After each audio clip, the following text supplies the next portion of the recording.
Víctor, adelante. Bueno, Marcelo, muchísimas gracias por la presentación. Un placer, como siempre, estar con ustedes y poder charlar y contarle a los productores, a los inversores, a los clientes del banco, cómo está el negocio de la ganadería, del negocio de ganados y carnes, en el medio de una situación extraordinaria que es la pandemia, que ha frenado en términos generales la actividad y la economía en el mundo. Tenemos un sector que prácticamente ha podido hasta ahora seguir desarrollándose, entre comillas, con normalidad. Así que la presentación, si me permiten, yo ya ingreso, le voy a compartir ahora sí lo que sería la presentación. Y en esa presentación, lo que quiero de alguna manera es transmitirles una serie de, digamos así, información y sobre todo expectativas de lo que podríamos denominar mercado internacional, China con particular interés, y ver un poco Argentina y sobre todo, sobre el final, hacer alguna reflexión de los cambios que uno espera post pandemia, digamos. Las cosas no es que solamente tienen impacto en la salud y en la economía, sino que seguramente van a generar nuevas demandas, cambios en la actitud del mercado, etcétera, etcétera, pero lo dejamos para el final para hacer las reflexiones.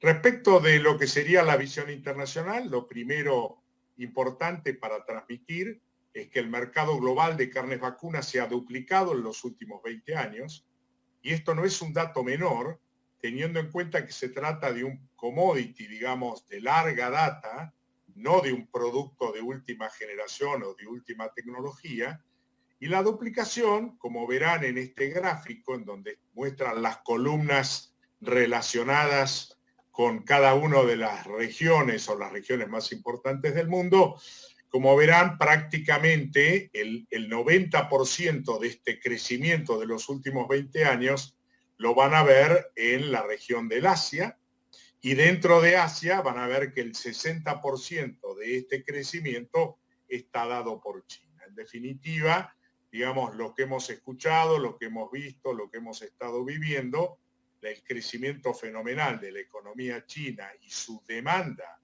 por tipos de alimentos que no eran tradicionales para sus consumidores, ha cambiado y ha modificado el panorama de la actividad en general. Después veremos en particular el impacto que ha tenido la fiebre porcina africana, que ha diezmado, digamos, la producción de cerdos, no solamente en China, sino en China y su región, y qué impacto ha tenido también en el negocio. Pero lo dejamos para un poquito más adelante. Para entender un poquito el mercado internacional, me tomé la libertad de presentar en este gráfico dos grandes grupos, los que exportan, es decir, los proveedores, y los principales importadores en el cuadrito que enseguida les voy a mostrar. En este primero, como verán, Brasil lidera el grupo de los exportadores, Australia, Estados Unidos e India se ubican muy cerquitas, todos en el orden de 1.200.000, 1.400.000 toneladas de peso equivalente a res con hueso por año. Argentina se ubica ya en el quinto lugar, luego de haber caído durante casi una década por debajo del 1,5% de la participación del mercado global. Desde el 2016 en adelante fue recuperando, 2019 se ubica ya en un quinto lugar, yo diría cómodo, probablemente ahí va a estar durante mucho tiempo. Será difícil para Argentina, aunque no imposible, alcanzar a los primeros, algunos de los primeros cuatro, pero bueno, esta es la situación. Después verán cómo igualmente Uruguay y Paraguay también se ubican dentro de los 10 primeros. Digamos, resumiendo, el Mercosur en conjunto, sumando Brasil, Argentina, Uruguay y Paraguay, se transforman en el principal oferente regional de carne vacuna en el mundo. Cuando vamos a las importaciones, China, que hace apenas 9 años atrás no estaba en ninguna estadística como país importador, ha hecho una disrupción fenomenal en el mercado. Comenzó, yo diría casi tímidamente, importando carne y en los últimos años se ha transformado en la locomotora demandante de carnes de todo tipo y particularmente de carne vacuna. Estados Unidos tiene una particularidad especial, fíjense que está segundo tanto como exportador como importador, es un gran exportador de carne de alta calidad, básicamente con destino a Corea y Japón, también a otros mercados, pero yo diría son sus mercados de referencia más importantes, con cortes de muy alto valor, e importa para compensar carne para manufactura, para la producción de hamburguesas y otro tipo de productos de relativamente bajo valor y alto volumen, siendo, como digo, balancea en el volumen, aunque no en el valor de lo que importa y lo que exporta. Japón y Corea, a los que Argentina no tiene acceso, se ubican en el tercero y cuarto valor, corrijo, cuando digo Argentina no tiene acceso a Japón, debo corregir diciendo que sí lo tiene desde la barrera, digamos, del río Colorado al sur, desde la Patagonia, tiene un frigorífico aprobado, porque es esta región, la única que tiene Argentina, libre de aftosa sin vacunación, razón por la cual Japón la ha aceptado. Creemos que de todas maneras las negociaciones con Japón y Corea del Sur van avanzando a un ritmo bastante interesante y tal vez aún estando en condiciones de aftosa con vacunación, es probable que también ingresemos a estos mercados. Bueno, después viene el resto, no quiero perder demasiado tiempo en esto, pero sí está muy claro, es que Asia como región hoy representa el 62% de todas las exportaciones de carne vacuna desde todo destino a nivel anual. Cuando queremos mirar un poquito mejor cómo se comportan los grandes bloques de las regiones, tanto en importación como en consumo interno, para entender un poquito qué es lo que ocurre, por ejemplo, cuando aparece un suceso de la magnitud del coronavirus. Acá en este gráfico, que me voy a tomar un minutito para explicarlo, les quiero mostrar, por ejemplo, las primeras 4 columnas que muestran al Mercosur, Argentina, Brasil, Uruguay y Paraguay. Fíjense que las columnas de color verde que integran el 100% del destino de lo que cada uno de estos países produce, indican que el 72-75% de lo que produce Argentina y Brasil se destina al mercado interno, en tanto que las exportaciones representan la otra diferencia, digamos 25% para poner un número, digamos así, de relación 75-25. Cuando miramos Uruguay y Paraguay, a la inversa, son mucho más dependientes de la exportación que del propio consumo, razón por la cual, y ahora viene mi comentario que había anticipado, digamos, eventos que modifiquen, que compliquen, que le den volatilidad al mercado externo, complican realmente la producción y el destino y la propia economía de países como Uruguay y Paraguay, que son, insisto, mucho más exportadores dependientes que del sostén de su propio consumo. En las segundas 2 columnas vamos a ver Australia y Nueva Zelanda, ambos dos realmente sí, con una enorme participación del destino de lo que producen destinado a la exportación, particularmente Nueva Zelanda, que prácticamente consume menos del 10% de todo lo que produce, ahí sí con una enorme participación, digamos, derivada de la industria láctea, es decir, buena parte de la carne que produce son de ganados, digamos, destinados originalmente a la producción lechera. El caso de Australia es un 70-30, 70% exportador, 30% consumo. Cuando nos vamos al NAFTA, son mucho más parecidos al Mercosur, digamos, son mucho más sostenidos por el consumo interno con la exportación, y una parte no menor de todo lo que figura ahí como exportado, sobre todo para Canadá y México, es intrarregión. Es decir, son básicamente Canadá y México exportadores a Estados Unidos y todo queda en la región. Y cuando nos vamos al resto del mundo van a ver que son muy pocos los países o las regiones que efectivamente exportan. Son netos importadores de carne, tanto Europa como China, Hong Kong, Japón, Corea del Sur, etcétera, etcétera. Esto como para entender cómo funciona el mundo en términos de quiénes son los que exportan, quiénes son los que importan y de alguna manera qué impacto está teniendo en estos países que son los principales productores de carne de vacuna, efectos que distorsionan el mercado internacional.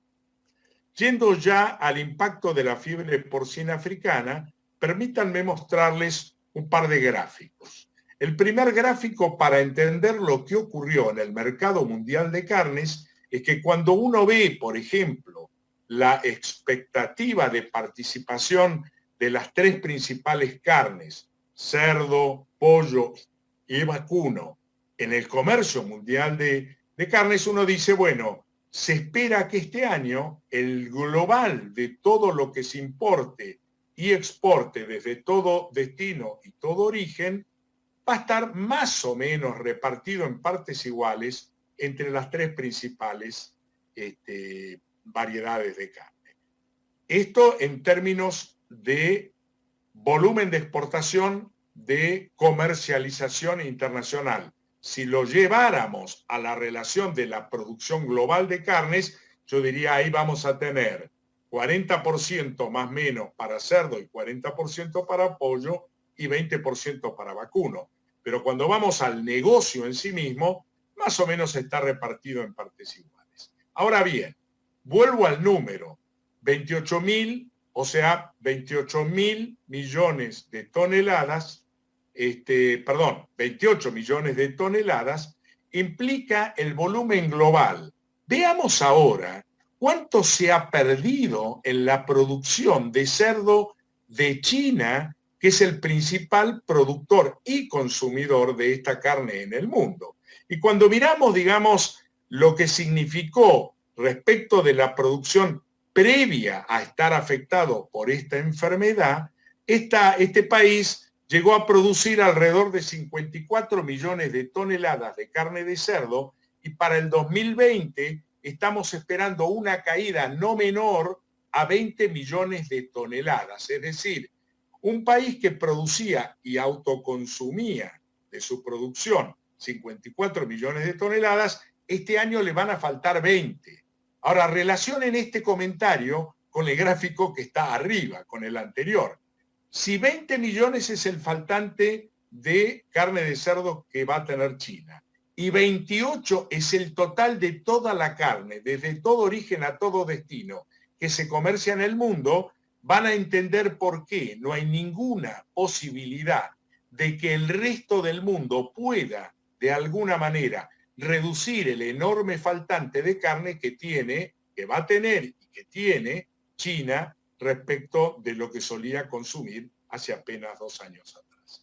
Por eso es que esta doble combinación del crecimiento brutal de la demanda china previa al problema de la fiebre porcina africana y previa, por supuesto, al del COVID-19, ya generó, digamos, una demanda muy fuerte. Cuando se le suma el faltante de carne de cerdo, que representa el 50% de toda la carne, incluyendo el pescado, que consumen los chinos, podrán entender por qué, a pesar o digamos, más allá del COVID-19, el faltante de carnes y la demanda extraordinaria de China sobre carnes en total y carne vacuna en particular sigue siendo estructural y extraordinario.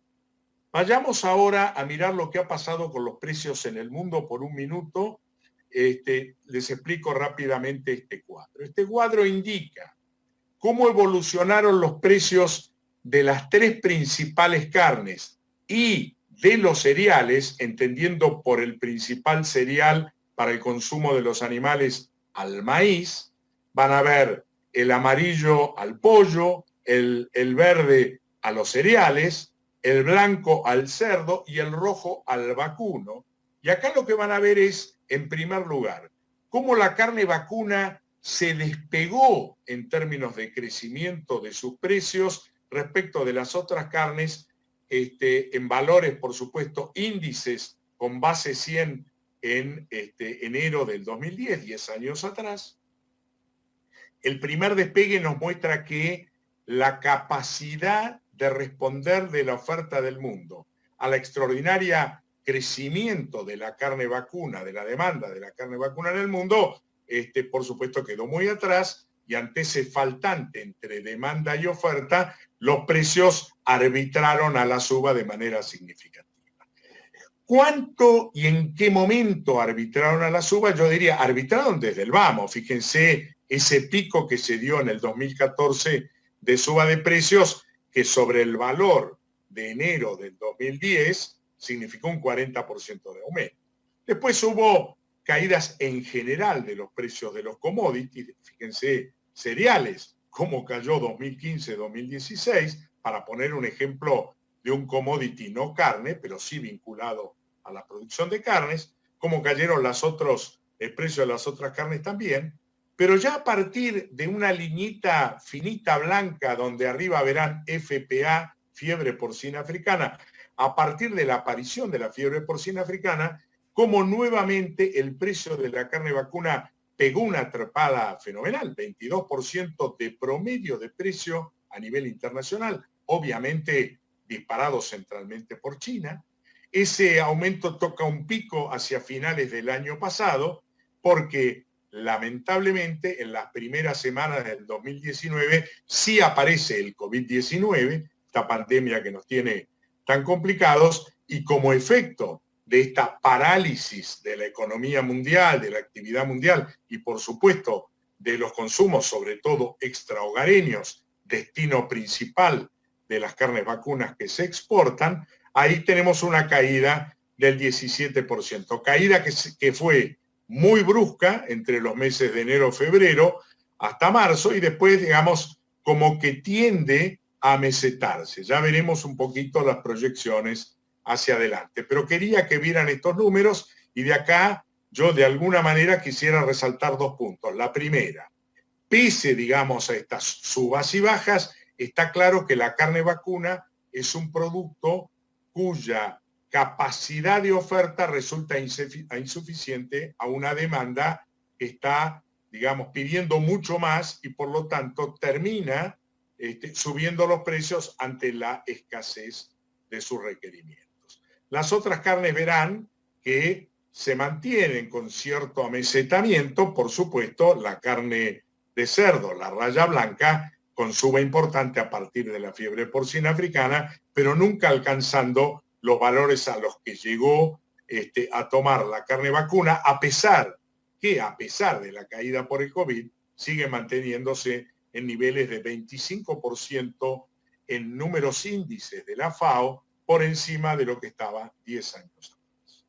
Con esto le quiero hacer un primer resumen, digamos. Independientemente de estos sucesos positivos para la carne vacuna, si cabe una expresión, frente a la desgracia ajena de fuerte suba, o la caída que ha generado coyunturalmente la aparición del COVID-19, la carne vacuna sigue estando con precios realmente muy significativos, muy por encima de las otras carnes, pero sobre todo, presten atención a la rayita verde, en una relación de precio-producto, costo de alimento, francamente muy interesante para transformar al maíz en carne vacuna. Vamos a ver ahora sí el coronavirus, vamos a entrar de lleno, vamos a ver un par de gráficos, pero sobre todo un gráfico que para mí es esencial, que marca de alguna manera el impacto inicial del coronavirus. Es complejo, ahora se los voy a explicar, del coronavirus, y que lo desarrolló el Rabobank hace, digamos, apenas un par de semanas, y es muy interesante. Es un gráfico de doble entrada en donde van a ver en la primera parte de, digamos, de arriba, si cabe, sobre la izquierda, en color celeste el primer, digamos así, trimestre o cuarto del año. En el segundo van a ver el actual, el que estamos transitando, el segundo trimestre, que ya prácticamente estamos terminando. Van a ver 3 niveles en cada uno de estos 2 grandes bloques, insisto, dominados por el celeste de la izquierda. Van a ver producción, transformación o procesamiento, que es la parte industrial, y demanda, en el de abajo igual. Y después van a ver los países más significativos en el negocio y en el consumo de carne vacuna. Fíjense ustedes que aún en la peor situación, que es cuando aparece el COVID-19, el primer trimestre del 2020, la producción se mantuvo prácticamente normal en todos los países y regiones. Sí aparecen problemas serios para lo que es la industrialización o la fabricación. Aparece Estados Unidos, los que están con el color ese rojo intenso, casi violeta, digamos, que dice declinación mayor. Aparece en Estados Unidos, aparece Indonesia, aparece la propia India. Después hay unos con declinación menor de color naranja, como es el caso de Canadá, y los blancos que aparecen con declinación menor. La verdad aparece Argentina. Argentina no tuvo mayores problemas en el procesamiento. Afortunadamente sí lo tuvo Brasil, sí lo tuvo China y sí lo tuvo Europa. Y después en la demanda, digamos, aparece fuertemente afectado, en todo caso, acá dice moderadamente, pero no menor, afectada la demanda en Canadá, Estados Unidos, en Europa, en México, y particularmente y muy fuerte, por supuesto, en Indonesia e India, aclaro en India, en el sector musulmán de India que sí consume carne vacuna. Ahora bien, cuando uno mira este gráfico, entiende por qué se cayó la demanda fundamentalmente para un mercado tan importante como el nuestro, como es Europa, cómo aparecen problemas de declinación, pero en este caso por falta de abastecimiento interno, por problemas en fábricas en Canadá y Estados Unidos, lo que después veremos, digamos, afectó positivamente a la posibilidad de exportar carne desde Argentina y otros países que lo abastecen. Hubo problemas en China, etcétera, etcétera. Cuando miramos la parte de abajo, la banda, digamos, que domina el segundo trimestre, vamos a ver cómo algunos de los problemas de abastecimiento o procesamiento se fueron resolviendo, se mantienen algunos problemas de demanda, pero fíjense en China y sobre todo en Europa, que son 2 mercados centrales para las exportaciones argentinas, como ya el Rabobank lo pone como normales, como que habrían recuperado su capacidad de demanda en función de, digamos, iniciar una nueva fase de movimiento económico y sobre todo de demanda. Ya lo veremos un poquito más adelante cuando hablemos de China y de Argentina. Sí queda claro explicar que este problema de fabricación que mencioné le generó una oportunidad a las exportaciones a los Estados Unidos. Fíjense ustedes, bueno, acá por supuesto es un periodo largo, son 15 años con subas y bajas de distinto tipo. Después este gráfico y esta grabación seguramente les llegará por gentileza del Banco de Galicia, pero fíjense la trepada de precios de carne importada para el 2020. Es decir, contrario censo a lo que ocurrió en Europa, en donde cayó la demanda, en Estados Unidos, pese a tener serios problemas con el COVID, por problemas de la propia, digamos así, abastecimiento, transformación de ganado en carne, hizo que demandaran carne de otros países, entre ellos Argentina, pagando precios francamente muy interesantes. Y yendo ya a China, para no perder la hilación que les había mencionado, siendo China la locomotora de la demanda con todos sus, digamos así, arranques espectaculares o frenadas bruscas, China decide o define de alguna manera el comercio mundial de muchas cosas, entre ellos de las de carne, vacuna y porcina centralmente. Fíjense ustedes lo que es la proyección de la importación de carnes por parte del Departamento de Estado de los Estados Unidos Esto fue elaborado a mediados de abril de este año, o sea que es muy reciente. Fíjese que China hasta el 2010 prácticamente no importaba carnes, y verán que la carne vacuna está pintada de color azul, ni siquiera aparecía, recién aparece tímidamente en el 2013, cómo fue subiendo de manera, yo diría, muy significativa hasta el 2017, 2018, y a partir de la fiebre porcina africana, como del 2018 al 2020, las proyecciones prácticamente más que se duplican las importaciones totales de todas las carnes, siendo la carne vacuna una de las principales favorecedoras o favorecidas de este brutal crecimiento de los requerimientos chinos.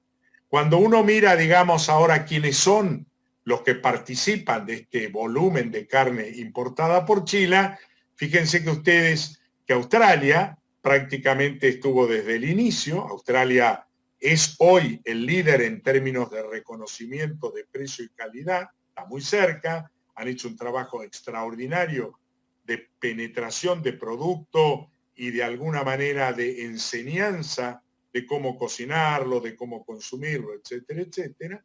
Está desde el inicio, ya 2013 ya tenía una participación importante en la importación.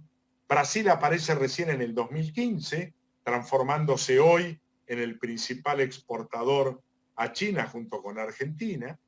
Van a ver a Uruguay, que arranca bastante antes que Brasil y que Argentina. La verdad que Uruguay ha hecho un trabajo muy bueno de penetración de mercados y generar confianzas a través de sistemas de trazabilidad individual con caravana electrónica, en fin, una cantidad de trabajos muy importantes que lo ha ubicado muy bien. Ahí aparece Argentina.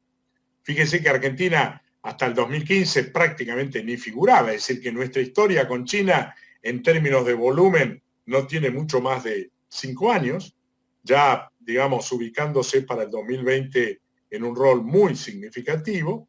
Nueva Zelanda, que le exporta buena parte de lo que genera, que no es tanto, y otros importadores. Es decir, que uno podría decir que Oceanía y Mercosur son básicamente los que han capitalizado este crecimiento brutal de la demanda china.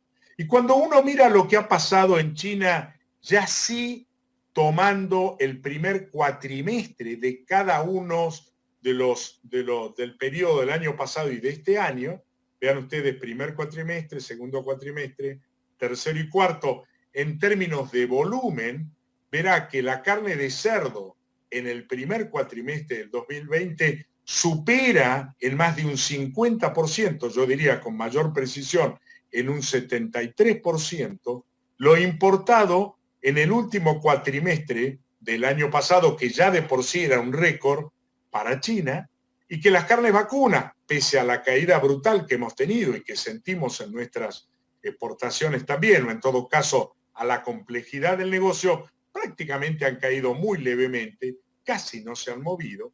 Y cuando miremos los precios, sorprende aún más. En plena pandemia, China, y a pesar del volumen fenomenal que importó, mantiene y sube los precios de carne de cerdo y también hace lo propio con el precio de la carne vacuna. Verán las diferencias de valores, esto es datos de las aduanas chinas, es decir, la carne ya puesto en puertos chinos. Verán ustedes que el precio promedio de la carne importada, CIF, puerto chino, está arriba de los $5.500 para carne vacuna y en torno de los $3.000 por tonelada para la carne de cerdo. Resumo, pese a la pandemia, el volumen y la suba de precios que tuvo, tanto para cerdo como vacunas, llaman poderosamente la atención y remarcan aún más este brutal faltante que les ha generado la fiebre porcina africana y que sigue siendo estructuralmente una demanda que estará presente, esperemos cuanto antes posible, se resuelva el tema del COVID-19. Vamos a ir ahora a mirar un pantallazo de Argentina y después vamos a cerrar un poco con algunas, yo diría, reflexiones de lo que puede ser el post-COVID-19 para nuestro país y sobre todo a nivel mundial.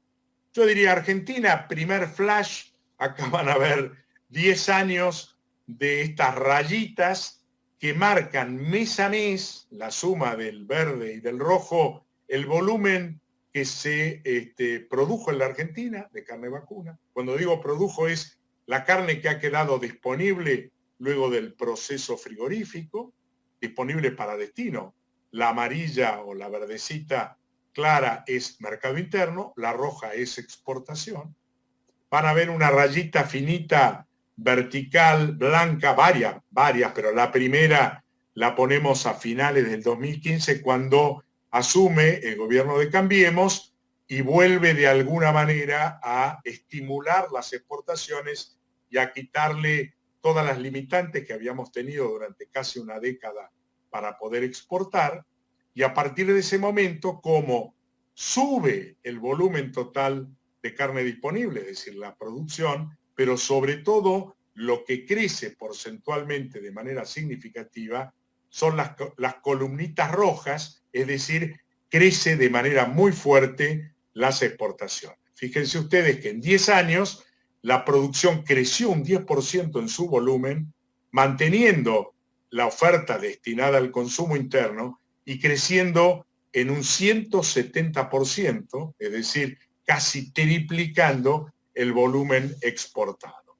En este sentido, cuando uno mira el primer cuatrimestre, que es el que está cerrado, todavía faltan los datos de mayo, hemos tenido 4% más de producción que el mismo periodo del año pasado, 17% más de exportaciones y de alguna manera en todo el periodo, si uno mira el primer cuatrimestre de este año con el primer cuatrimestre del 2010, pasamos de tener una participación de exportaciones de menor del 10% a arriba del 25%. Yo en este gráfico lo que quiero reflejar son dos cosas. Primero, cuando no hay limitaciones a las exportaciones, el estímulo a mayor producción y sobre todo a generar mucho más participación en las exportaciones globales son muy fuertes y esto debería servirnos de aprendizaje respecto del periodo en el que arbitrariamente el gobierno la cerró por cuestiones, yo diría, poco claras de explicar, pero tenían que ver con la famosa leyenda de cuidemos la mesa de los argentinos. Bien, esto es una reflexión y un marco de referencia de la Argentina. Yendo a las exportaciones, claramente, si miramos los últimos 5 años, ahí van a ver el volumen y el crecimiento exponencial de las exportaciones. Acá estamos mirando el primer cuatrimestre de los últimos 5 años y como ha ocurrido en el resto del mundo, la raya o la columna de color amarillo es la que domina totalmente la escena. En el 2020 ya China en el primer cuatrimestre ha representado 72% del total exportado. Hemos crecido casi un 20% exportaciones respecto del mismo periodo del año pasado. Y China el año pasado era el 68%, el año anterior era el 50% y así podemos ir decreciendo a medida que nos alejamos de la actualidad. El resto de los mercados se ha ido manteniendo. Fíjense que ustedes que el volumen total exportado a Europa, a Chile, a Israel y a otros mercados más o menos se ha mantenido y lo que ha hecho la diferencia claramente es el volumen exportado a Chile. Cuando miramos este gráfico lo puse para mirar qué nos ha pasado con Europa y la verdad es que la cuota Hilton, que es destino exclusivo a Europa, nos muestra de alguna manera cómo el cierre del mercado europeo en el último año impactó fuertemente, no solamente en el volumen, que está marcado, digamos, por toneladas semanales o quincenales en estas columnitas celestes, pero además en precio, que es la línea roja, digamos. Fíjense cómo de pasar de un valor del orden de $13.000 la tonelada, $12.500 la tonelada, allá por abril de este propio año, nos caímos por debajo de los $8.000 la tonelada, como resultado de un mercado, Europa, que prácticamente paralizó su actividad, pero sobre todo, digamos, el consumo extrahogareño.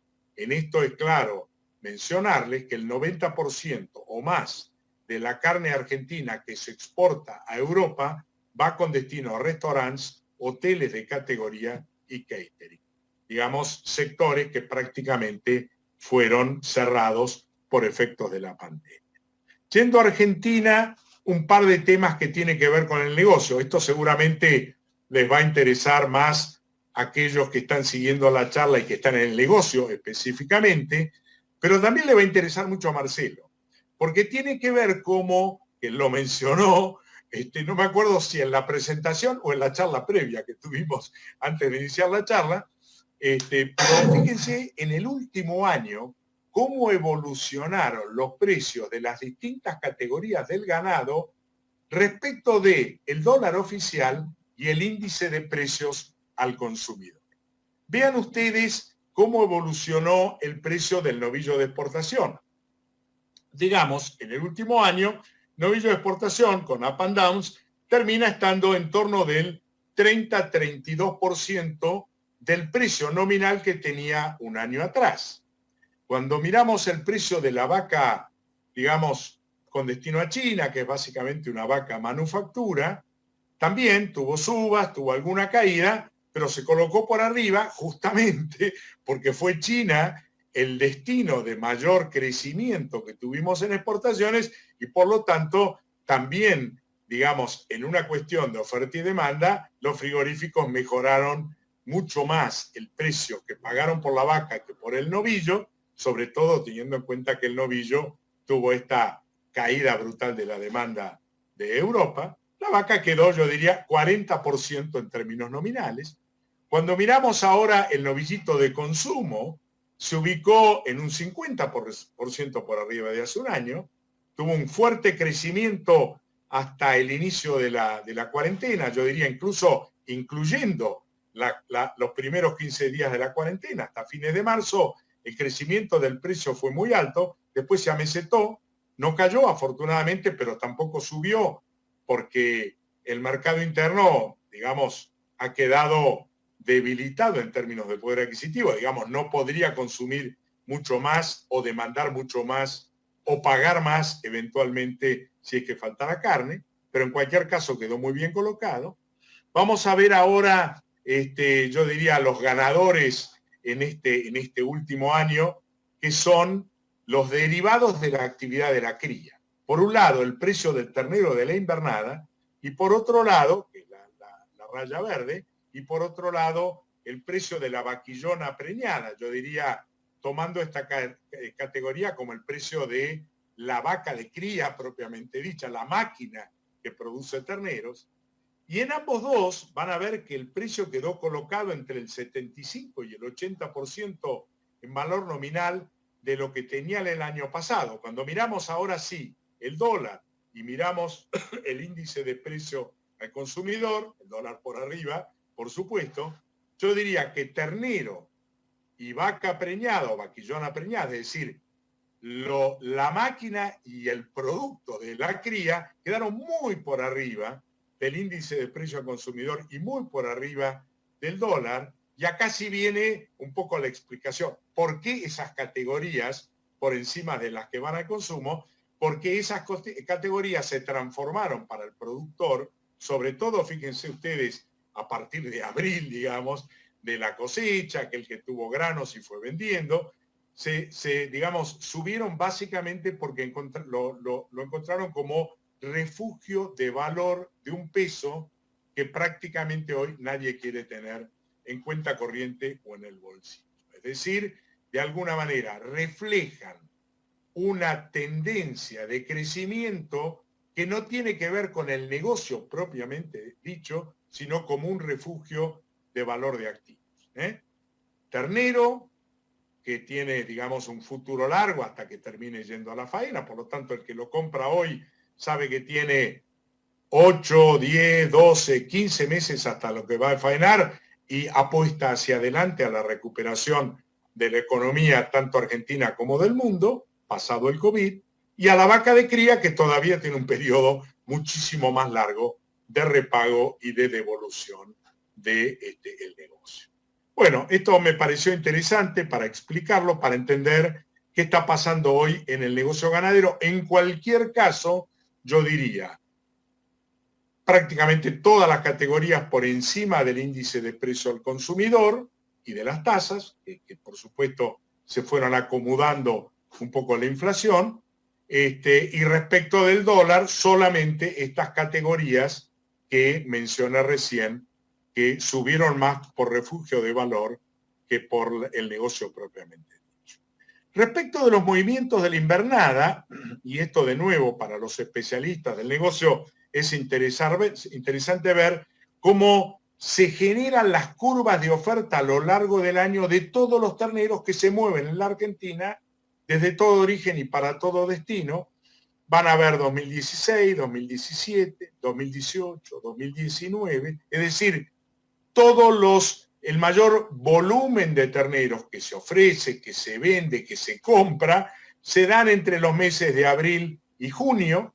Este año, fíjense que venía atrasado, venía bastante atrasado, hasta marzo venía muy retrasado la oferta de invernada, pero pese a tener pocas ferias y que buena parte de las ventas se realizan en forma directa o por remates televisivos, ya en el mes de mayo incluso quedó por arriba del pico que habíamos tenido de oferta en el 2016. Es decir, a pesar de la pandemia, a pesar de las limitaciones de transporte, de hacienda, de movimientos de rutas, de ciertas limitaciones de acceso a las distintas provincias y todo lo demás que conocemos, la verdad es que el negocio se ha movido de manera, yo diría, normal, con un enorme esfuerzo de todos los actores, hacia la faena, lo vimos cuando miramos la producción, pero también en los flujos internos que tienen que ver con la producción de invernada, tanto para animales que van a campo para recría, como aquellos que van a fin. Me pareció muy interesante mostrarlo también como una, yo diría, rescatando de alguna manera la importancia de una actividad que pese a la pandemia y pese a todas las limitantes y a llevar ya 90 días de cuarentena, no ha tenido ningún tipo de dificultad, o las tuvo y las superó para seguir actuando de la manera más normal posible. Y por último, y ya voy a pasar a las conclusiones, me gustaría mostrarles un tema que también es para especialistas, que tiene que ver con el precio del ternero respecto del precio del novillo gordo. Algo lo explicamos no en el gráfico anterior, sino en el otro, cuando hablábamos de cómo evolucionaron sus precios, y también en lo que es el costo de alimentación, que lo medimos por la relación maíz-ternero.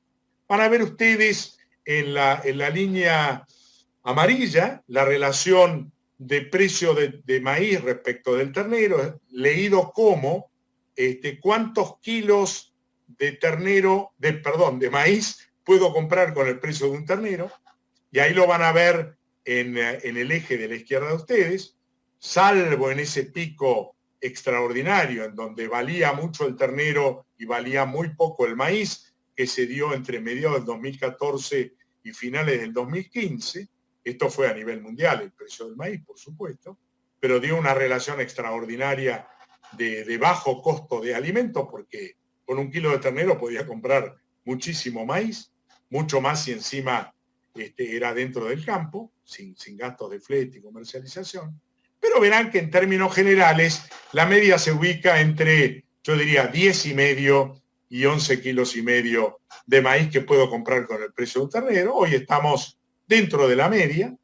Ahora bien, cuando uno solapa, digamos, lo que llamamos costo de reposición, que es la diferencia de precios entre el ternero y el gordo, costo de reposición, cuánto más tengo que pagar un gordo en función de la necesidad de reponer un ternero, van a ver que hasta, yo diría, finales del año pasado, había una correlación importante entre costo de alimento y precio o costo de reposición. Cuánto más podía pagar un ternero en función de lo que me costaba después alimentarlo y terminar. Cuando subía, digamos, mejor dicho, cuando bajaba el precio del alimento, es decir, compraba mucho maíz con precio de ternero, la relación o costo de reposición subía, es decir, la gente con maíz en el campo salía a comprar terneros, aunque esto le costará 30 o 40% más que el precio de gordo, pero lo compensaba después con un menor costo de alimentos y el número cerraba. Esta es la primera vez en muchísimos años en que esta relación se ha roto. Y se ha roto, como expliqué anteriormente, porque ahora el precio del ternero no está en relación a su negocio propiamente dicho, que es transformar alimento en carne, sino porque se ha transformado en un refugio de valor, léase símil dólar o símil algún otro valor que el empresario rescate para defender su capital y su patrimonio. Vamos ahora sí a, lo vamos a dejar, vamos a ir ahora, y ya para ir cerrando, a lo que es de alguna manera las reflexiones de lo que viene. El título dice incertidumbre y volatilidad, y yo le diría nunca mejor puestos. Incertidumbre es porque no sabemos ni cuándo ni cómo va a terminar esta pandemia.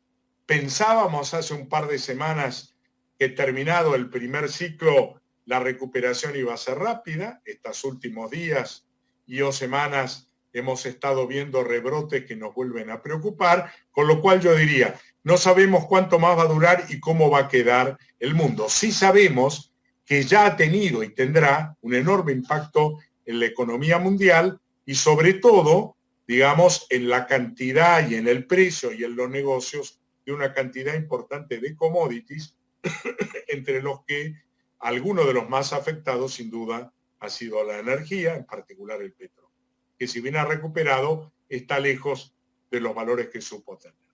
Tampoco sabremos cuál va a ser la velocidad de recuperación de la demanda y de qué manera va a reaccionar la oferta.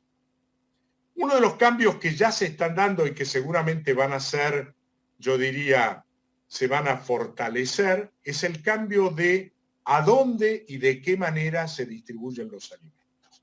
En el a dónde y de qué manera aparecen las ventas online, las ventas de pase y recójalo, consúmalo en su hogar, la manera en que se van a tener que yo diría, reordenar, repensar los restaurantes con distancias, con formas, es decir, una cosa compleja que seguramente va a ser diferente a como la conocimos.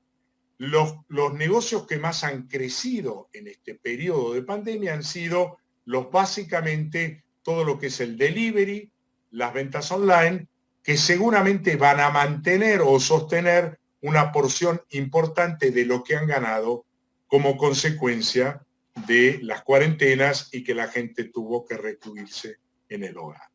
El tercer tema que aparece, yo diría con fuerza, veremos con cuánta, pero ya hay mucha presión, tiene que ver con la inocuidad del producto, la gente con mayor temor a no enfermarse consumiendo alimento, con la bioseguridad, que tiene que ver con lo inmediato anterior, y sobre todo con la presión ambientalista y animalista. ¿Tiene o no tiene que ver con el COVID en la mente del consumidor la cuestión de que este virus haya aparecido en animales salvajes, lo lleva a tener cierta aprensión a cómo se procesa, cómo se produce, etcétera, etcétera, que también incluye la cuestión ambientalista? Así que deberemos prepararnos para dar mejores respuestas de las que estamos dando hoy. Cuarto tema, se viene indefectiblemente, y esto ha ocurrido cuando han pasado, digamos así, insucesos en las economías, el tema proteccionista, lo que llamamos el nacionalismo. Va a haber medidas para arancelarias, va a haber seguramente acciones de promoción promoviendo más el consumo nacional, el famoso vivir de lo nuestro, que desde el punto de vista de las exportaciones sin duda nos van a obligar a ser mejores y a trabajar mucho para o bajar o minimizar lo que podrían llamar estas barreras para arancelarias, que a veces también se transforman en arancelarias. Va a haber un incremento como consecuencia de lo que me he explicado, digamos, en una demanda de una carne criada en forma, si se quiere, más natural, libre de hormonas, sin antibióticos, hasta incluso diferenciadas por la forma en que se produce, en la forma en que se alimenta. O sea, también acá aparecen limitaciones, pero oportunidades para la Argentina, que puede responder a cualquier tipo de demanda. Y los últimos tres, que tienen que ver ya más con cuestiones de políticas internacionales, entre ellos, digamos, estos amores y odios que se generan en la guerra comercial entre Estados Unidos y China. Tengan en cuenta que respecto de nuestro negocio, Estados Unidos es el principal productor de carne vacuna, pero también de carne de cerdo, y China es el principal importador de ambas, con lo cual acuerdos o desacuerdos no serán menor en temas de lo que pase con la demanda. En estos días estamos viendo cómo, a pesar de la pelea por el virus y algunas otras cuestiones, están por acordar mayores accesos de carne de Estados Unidos a China.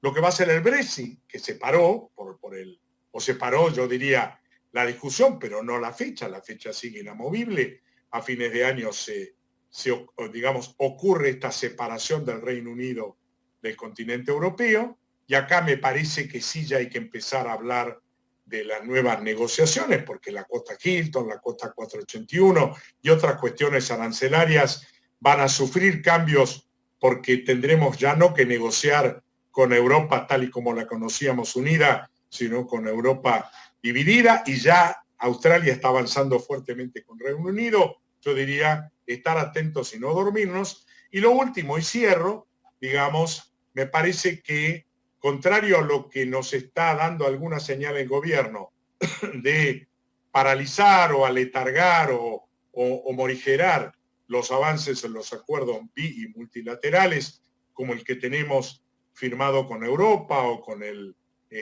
AFTA, o con los que estábamos avanzando con Singapur, con Canadá, con otros países del sudeste asiático. Me parece que estos acuerdos son centrales a la hora de darle competitividad a las exportaciones. Y cierro, digamos, teniendo en cuenta que con el serio problema de endeudamiento, con un arreglo de deuda internacional todavía en proceso, pero que aún arreglándolo nos va a poner en serias dificultades de accesos a nuevas fuentes de financiación o inversiones, me parece que darle mayor competitividad a las exportaciones, sobre todo agroindustriales, será central para la Argentina. Con esto cierro, Marcelo. Te agradezco muchísimo la paciencia, te has mantenido inalterable y escuchando a lo largo de la charla, y por supuesto me pongo a disposición para las preguntas que consideres.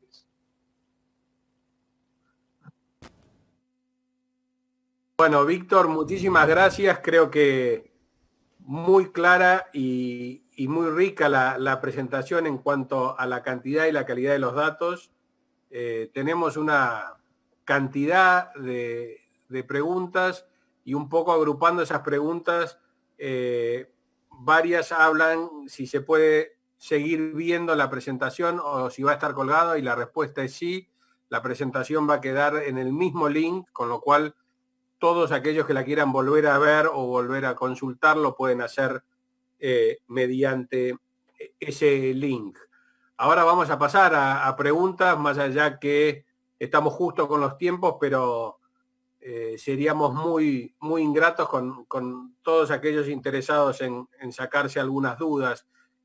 Un poco fusionando algunas preguntas,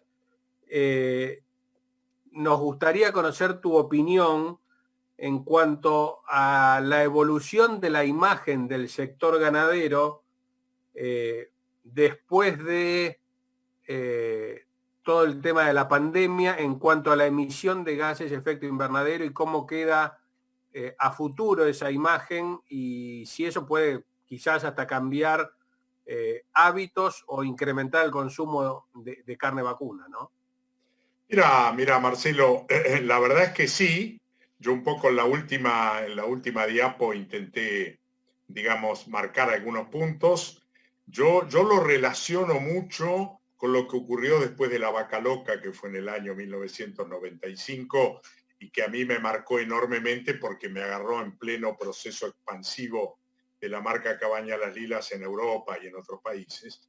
Y la verdad es que fue un antes y un después. Después de la vaca loca vinieron todas las exigencias de trazabilidad y otra serie de cuestiones de inocuidad. Y yo veo lo mismo. Yo veo que en el tema del COVID vamos a tener aspectos positivos que nos van a permitir como sector mostrar que cuando, digamos, se bajó la actividad económica y el consumo de combustible fósil, etcétera, etcétera, en grandes ciudades, vimos una atmósfera limpia, vimos fotos satelitales impactantes en ciudades de China y de otros países, y me parece que eso sustenta de alguna manera lo que decimos de que la vaca no es responsable de la mayor parte de las emisiones gases efecto invernadero, y eso nos permitirá, espero yo, que con trabajos científicos que además incorporen el secuestro de carbono en suelo, digamos, probar que efectivamente la vaca no es la culpable, ni la principal, ni mucho menos. Así que en eso veo un cambio y seguramente también en otras cuestiones. Algunos positivos y otros de mayor demanda de alguna manera de responsabilidad social. Bueno, vamos a continuar con otra que dice, ¿por qué cuesta tanto que el mercado ganadero se profesionalice como lo hizo el agrícola? Mira, básicamente es un tema que siempre nos preocupa a todos los que somos así apasionados de la ganadería y intentamos encontrar respuestas a ver si podemos acelerar los cambios. Pero yo te diría, las grandes diferencias son en el mercado agrícola con una fórmula de tantos litros, tantos kilos, tal ancho de labor, etcétera, etcétera, y tales tareas, digamos, con cronología, vos podés ir a un campo sin saber demasiado y tener una cosecha razonable. En la ganadería vos necesitas procesos. Los procesos necesitan de una cantidad de cuestiones de conocimiento que tienen que ver incluso con cuestiones culturales que lo hacen mucho más lento y mucho más compleja. Adicionalmente, uno es un proceso corto y el otro es un proceso largo. En un país en donde la estabilidad política y económica en el largo plazo es bastante difusa, se hace mucho más difícil la adopción de cambios de procesos y de culturas en la ganadería. Bueno, vamos a seguir con otra pregunta que estoy tratando de englobar a varias, pero ¿podremos algún día cambiar el chip del consumo argentino en que la carne de animal chico es mejor que la carne de animal grande? Sí, podemos cambiar. Yo suelo decir, y no es por hacerlo autorreferencial, pero la verdad que es una experiencia que para mí fue muy enriquecedora. La verdad que la marca Cabaña Las Lilas, que tuvo, digamos, su momento de éxito allá hace más o menos unos 15 años atrás o 20 años atrás, no se hacía con ternero, ni con ternera, ni con novillito liviano, se hacía con un animal entrepesado, que combinábamos cortes con exportación y con consumo, y estábamos hablando de novillitos, sí, diente de leche y hasta 2 dientes de 390 a 440 kilos. Y la verdad, la pagaban más, la valoraron mucho y funcionó bien. Con lo cual, yo digo, si en algún momento podemos finalizar o dar, digamos, cambiar el modelo de distribución de carne de medias reses a cortes, yo imagino que rápidamente vamos a meterle 30, 40 y hasta 50 kilos más a los animales, con la misma edad, con la misma calidad, etcétera, etcétera, y doña Rosa va a estar no solamente contenta, sino hasta más satisfecha todavía. Es mucho mejor esa carne que incluso tiene mayor marmoreo que la del ternero o la ternera. Bueno, acá va otra pregunta, Víctor, que dice, cuando hablas de los precios del ganado en mercado interno, ¿la inflación no fue superior al 50% y la suba del dólar casi del 80%? Por otra parte, el ternero y la vaquillona se despegan del resto de los precios del ganado solo a partir de la pandemia. ¿Qué impacto puede tener esto? ¿Es sustentable? Mira, lo primero, digamos, es que el gráfico toma un año nada más y parte de junio. Claramente el dólar se movilizó básicamente una vez, después de eso de manera significativa, y después quedó muy planchado. O sea que para el que hizo la pregunta, tenga en cuenta que no estamos hablando del 1 de enero del 2019, sino del promedio del tipo de cambio de dólar y de inflación, tomando la base junio del 2019, y estos son los números de la realidad. Y respecto de la disparada del ternero y del vientre, bueno, yo creo que ya muchos analistas han opinado sobre esto, tiene que ver con que la gente está huyendo del peso, ingresa en las dos categorías de ganado que le dan más tiempo como para que el escenario actual, que es bastante oscuro, eventualmente sea mejor. El ternero porque piensan venderlo en algún momento del año que viene, y la vaca, o la vaquillona en este caso, que era el indicador de preñada, porque es un proceso todavía de repagos y de márgenes mucho más largos. O sea, está invirtiendo en aquellas categorías cuyos resultados van a estar dados seguramente en otro escenario, que podrá ser igual, peor o mejor, pero diferente al actual.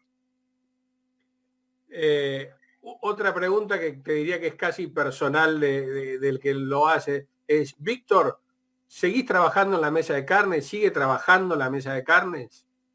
Sí, la mesa de carne está más viva que nunca. Cambió sus coordinadores. Yo sigo estando como partícipe, no como coordinador ahora. Antes éramos David Lacroce, Fernando Canosa y yo.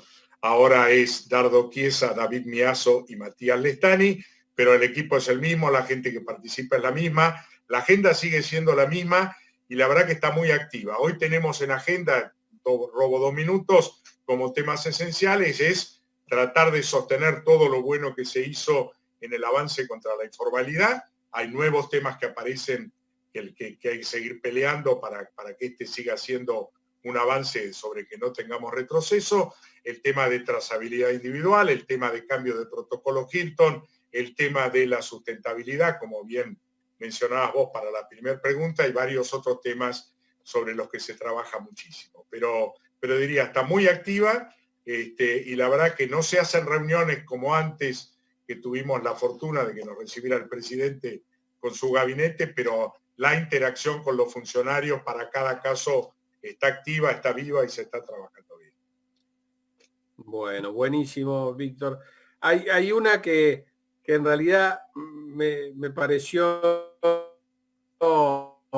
un poco, no sé si capciosa, pero interesante de tener tu opinión, porque tiene que ver con precios. Pero dice, ¿no crees que China pagaba ese precio por la vaca a partir de agosto del 19, ya que sabía del COVID y tenía que abastecerse de comida?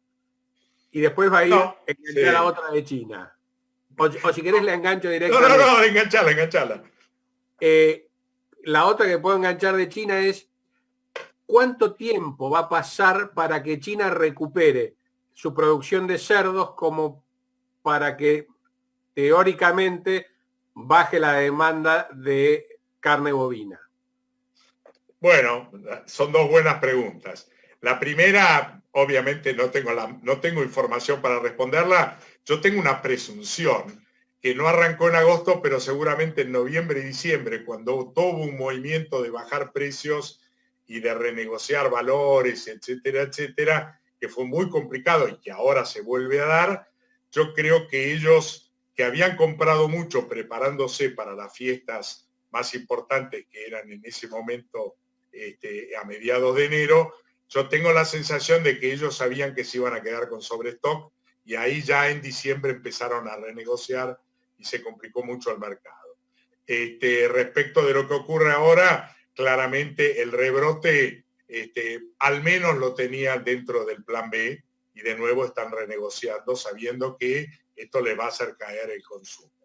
Respecto de la recuperación, yo diría la mayoría de los analistas del mercado porcino, que no es mi especialidad, están hablando de no menos de 5 años para que China pueda volver a tener 50, 55 millones de toneladas de producción de toneladas anuales. Ahora están hablando del orden de las 32, 33, 34, o sea que le va a llevar bastante tiempo. En el interín, digamos, el incremento de consumo de carnes en general y de bovino en particular, con independencia del faltante de generado por la fiebre porcina africana seguirá creciendo y por lo tanto, aun cuando recuperen el volumen del cerdo, de los 6 kilos que consumen de carne vacuna, calculo que probablemente estemos más ubicados entre 7 y 8 y eso probablemente sea estructural. O sea que la demanda va a seguir para la carne vacuna más allá de que recuperen los volúmenes de carne de cerdo. Bueno, vamos a ir concluyendo con las preguntas, pero hay una que, más allá que parece una pregunta simple, tiene mucho de fondo. Dice, ¿el valor de la vaca de cría lo ves sobrevaluado por la incertidumbre? No, yo creo que en realidad no está sobrevaluado porque depende con qué parámetros puedas medir cuál es el parámetro contra que lo comparás. Si lo comparás contra un dólar oficial, yo te diría que hoy un valor de una vaca de cría está en torno de los 800, 750 dólares, que es un valor por encima de la media histórica, pero muy por debajo de la que tuvimos, digamos, allá por el 2010, 2011. Cuando lo medís contra ternero, contra kilos de ternero, está dentro de la media histórica e incluso un poco más abajo. Habitualmente uno mide el valor de una vaquillona preñada general en torno de los 350, 370 kilos de ternero. Si lo multiplicás por 1,30, estás más o menos en el valor. O sea, depende contra qué, cómo midas esa evaluación. Ahora, si lo mirás contra dólar paralelo o dólar MEP, claramente sigue estando barato y me parece que eso es un poco la sensación o la actitud de quienes hoy están convalidando crecimientos en el valor del vientre y crecimientos en el valor del ternero. Hacen más la cuenta contra, digamos, un peso devaluado más relacionado al blue o al MEP o al bolsa o lo que ustedes quieran. Bueno, muchas gracias, Víctor. En realidad podríamos quedarnos muchísimo tiempo con preguntas, con sugerencias, con felicitaciones. Creo que es muy edificante y constructivo para todos. Desde el Galicia tratamos de seguir con este tipo de charlas, llevándole excelentes oradores y buena información a todos nuestros clientes. Así que vuelvo a agradecerte a vos en nombre del banco y a todos los clientes que se han conectado hoy. Espero que les haya sido muy útil esta charla. Para nosotros lo es una manera de estar cerca de los clientes, es una manera de poder seguir acercando nuestro compromiso, nuestra especialización en el sector de agronegocios. Y lo que le voy a pedir, o reiterar el pedido, es que traten todos de contestar la encuesta que figura al lado de la pantalla, porque es nuestra manera de obtener más feedback para seguir mejorando, más allá del excelente feedback que ya recibimos en cuanto a los comentarios que voy recibiendo junto a las preguntas de excelencia de esta charla. Así que buen día para todos, a seguir trabajando. Muchas gracias, Víctor, y muchas gracias a todos los que nos acompañan esta mañana. Bueno, yo también agradecimiento a todos los que se sumaron y por supuesto en nombre tuyo al banco por haberme elegido y darme esta oportunidad. Muchas gracias. Gracias.